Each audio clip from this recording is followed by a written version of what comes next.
Karim polvon Abdulla Saidov. Kuz kelishi bilan Oyqor tog'i etagidan to qishloqlarning qir-adirlarigacha qiyg'os gullarga burkanib, chamanzorga aylanadi. Ekinzor va bog'lar yanada yashnab, ko'zni quvontiradi. Bu paytda qishloqlarda turli tantana, marosim va to'y-hashamlar bir-biriga ulanib ketadi. Odamlarning xursandchiligi va shod-xurramligining chek-chegarasi yo'q.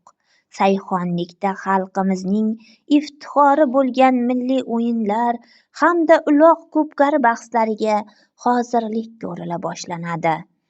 Mahalliy aholi musobaqa oldidan bu yerga sekin-asta ko'chib kela boshlaydi.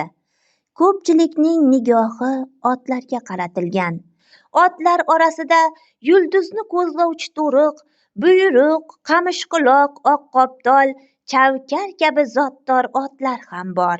Murosasiz bahslarda ularning qaysilari katta sovrinlarga ega bo'lisharkin, qaysi suvariyga omad kulib boqarkin.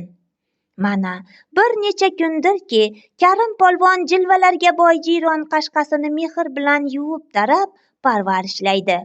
Uloq ko'pkari bahslarda qatnashish uchun yo'lga yangi taqa ham qoqtirib chiqqan. Bugun Karim polvon uchun o'zgacha kun. Butun fikru xayoli jiyron qashqasida. G'alabaning yuki og'ir bo'ladi. U bir piyola choy ichar-ichmas o'rnidan qo'zg'aldi.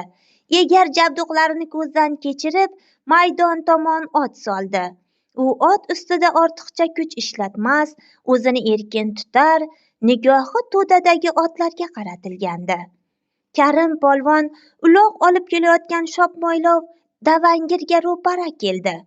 Uning uloqni mahkam tutib kelayotgani ko'rinib turardi. Atrofida sheriklari ham bor.